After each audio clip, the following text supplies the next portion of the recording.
to get back to your point about why we're not thinking big, it comes down again to the way that our form of government is organized. We've got government at the federal level, we've got government at the state level. So the government, the president can propose a national program, but it's the states that are actually going to make the decision on whether to build it or not. And so, again, if you have a governor of one party who philosophically or for other reasons is opposed to an initiative undertaken at the federal level, it's not going to happen. And we saw that with high-speed rail. The president proposed offering grants to certain states in order to provide seed money to start higher speed rail programs. And what happened in 2010? You had states like Florida, Wisconsin, and Ohio switch parties. And what was one of the first things they did was to cancel the high-speed rail programs. Yes? You actually just touched on my question, which was, can you explain what exactly is high-speed rail, and in your opinion, why it's a good thing for America? So there's high-speed rail as some countries in the world see it, and there's high-speed rail that's actually being contemplated in the US, and there's a difference. Real high-speed rail is something that, say, Thomas experiences in France. There you've got trains going something on the order of 200, 240 miles per hour, right? That's what's being proposed in certain pockets in the US here. California wants a true high-speed rail program. And there are a number of limitations to ever realizing that, which I guess I'll get to. Why does it matter? I think it matters from the president's perspective because increasingly this is a global society, and increasingly there's competition between nations. So the United States, in his view, I believe, needs to be competitive with Germany, with China, with these other countries. And part of competitiveness is to have a first-rate transportation program. I had some of the students reading Michael Porter. You might think that's a bit of a stretch for a civil engineer to read Michael Porter, who's a management strategist. But the reason I asked them to read Michael Porter is because in his model of competitiveness between nations, infrastructure plays a key role. Infrastructure is one of his so-called determinants of national competitive strength. You need it in order to be competitive. Not only do you need it, you need advanced infrastructure to be competitive. And so that was the president's argument. I remember in 2009 he said he was envious or he was jealous of other countries. You know, I'm jealous too as a civil engineer. I wish I were an engineer in France. You know, I mean, I spent some time in France. You know, in France, the engineer is king. You know? Do you watch any French movies? Not Now, really. do you know that I've seen French movies where the hero was an engineer? Not only was he an engineer, he was a civil engineer. He could work for a water utility. And he had two girls pining at him. So, what was my point? My point is that I'm envious just like the president is, because it's a hard thing to say, and you tell me if I'm off the mark, but in certain areas in engineering and construction, I'm not sure we can say that we are world class. What do you think? Yeah. Is it an overstatement? I think in terms of coming up with ideas and delivering it, I think we hold our own against anyone at the engineering level and on the execution practical, and we'll go back into 18 minutes on theoretical, and on policy and on material research. I'm not saying we've got the market cornered, but all you have to do is look online and see how many countries adopt various aspects of our specifications, codes, and things like that. They tweak them for their own personal. And some of it may be tied to original financing and so on, but nevertheless, there's an embracement that we can work. And you can, so in England, there may be local folks that have their way of doing business. We do it here. We have Buy America clauses, which allows, foreign participation. But you go out into a foreign market, and if you just look at ENR's rankings, we tend to hold a sizable percentage of that participation. So I'd answer it in that way. Okay, so maybe I've overstated.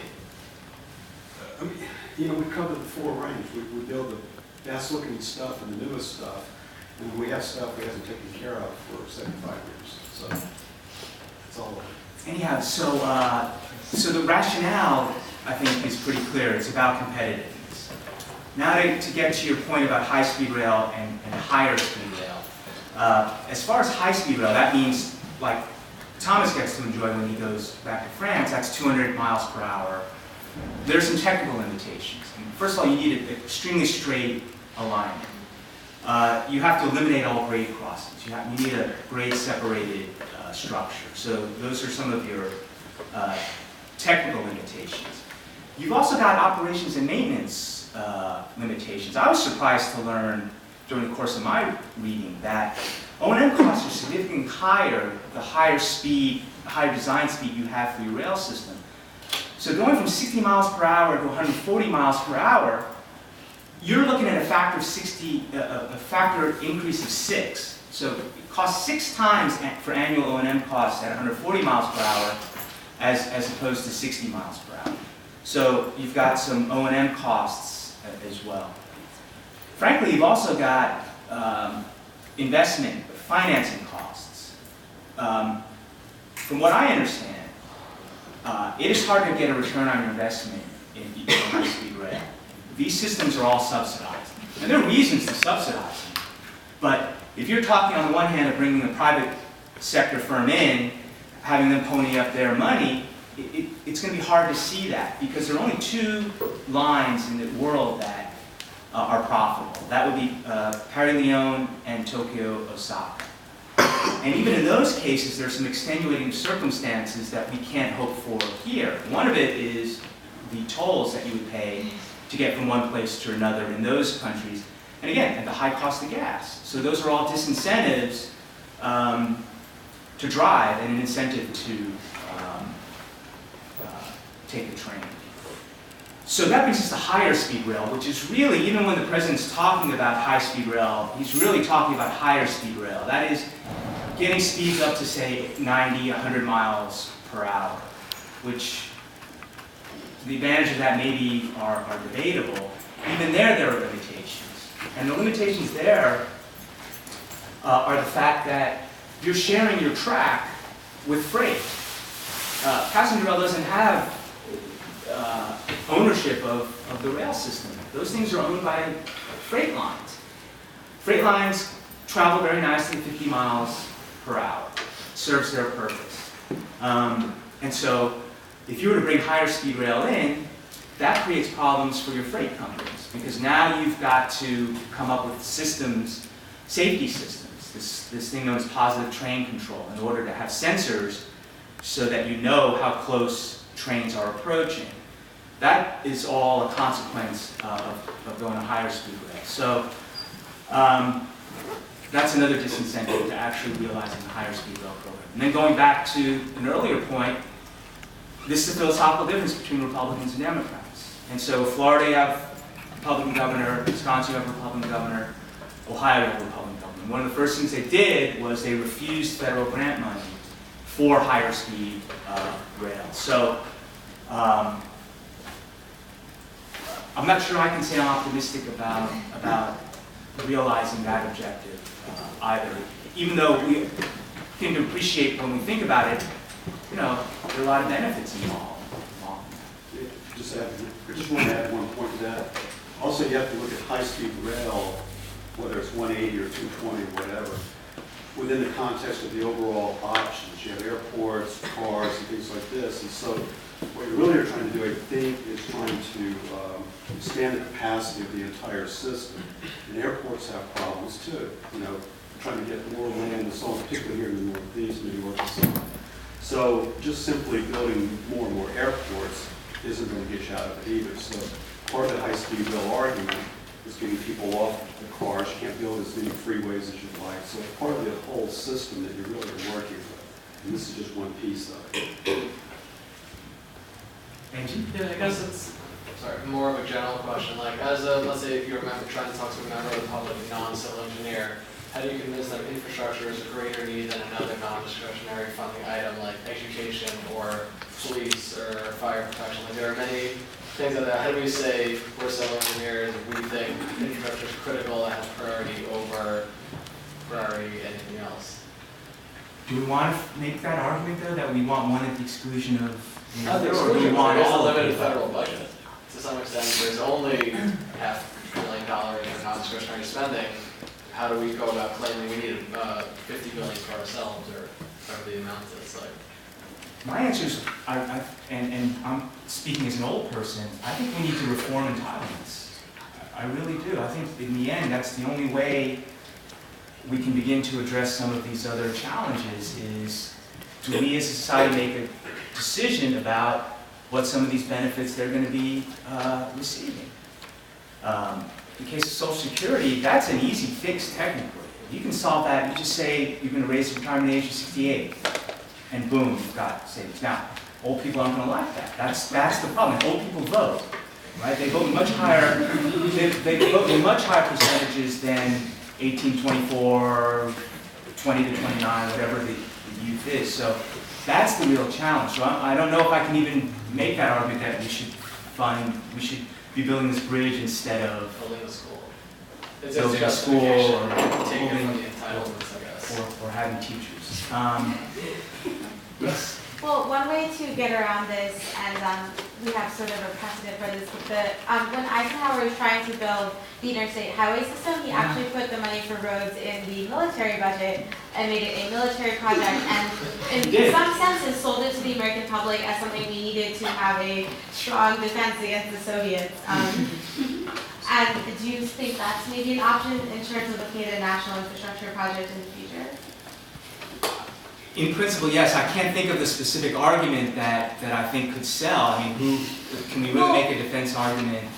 I've heard people make defense arguments in the sense of reducing our reliance on oil, for example. Well, yeah, I mean, if that's what sells, right?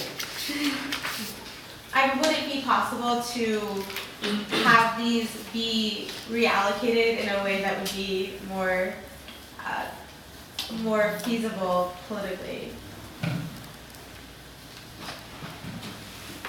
I don't know. I mean, I'm certainly sympathetic, and you make an excellent point that that's how the interstate system was premised on as a security defense measure, right? To be able to move military people and other materiel in the event of a crisis.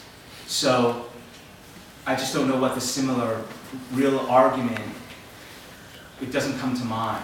But yeah, it's an excellent point. I just don't know specifically.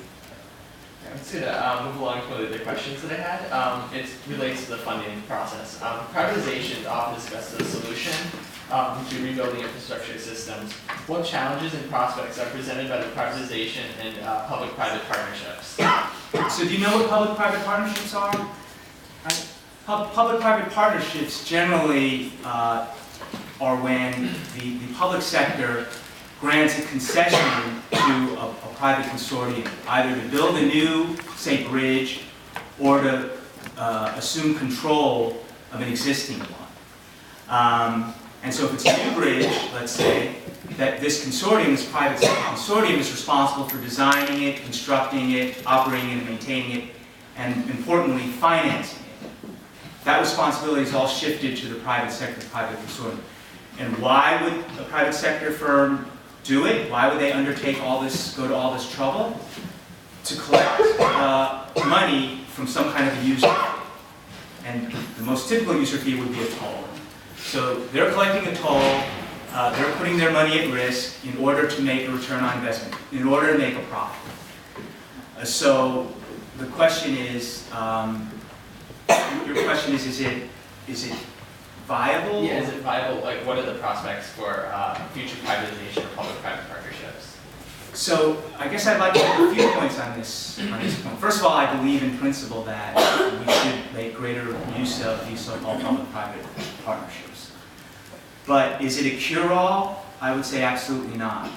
In other words, it's not like you can solve this problem by relying solely on this delivery mechanism.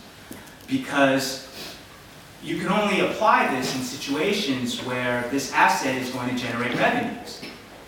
And the issue is with infrastructure, sometimes you need it even though it's not going to generate any revenue. You do it for other reasons. You do it for safety reasons, you provide infrastructure. You provide infrastructure to stimulate economic development, which might not take place for decades. You provide transportation to solve or mitigate social economic inequities. So, for example, let's say you've got a grade crossing right now. Street crosses a railroad and you've had far too many deaths, like the one they had in Texas last November. So maybe you need grade separation. Well, nobody's going to make money off of that grade separated structure, right? But you need it. So there's going to be a limit to the examples where you can apply private partnership. This is another area where I'm just surprised that we are not using it to the extent that other countries are. Again, if you look at England, even France, two countries where, and France has a socialist president, but they rely much more heavily on public-private partnerships than we do in the United States. So I guess the short answer would be that it certainly has a role to play, but it's certainly not a cure-all.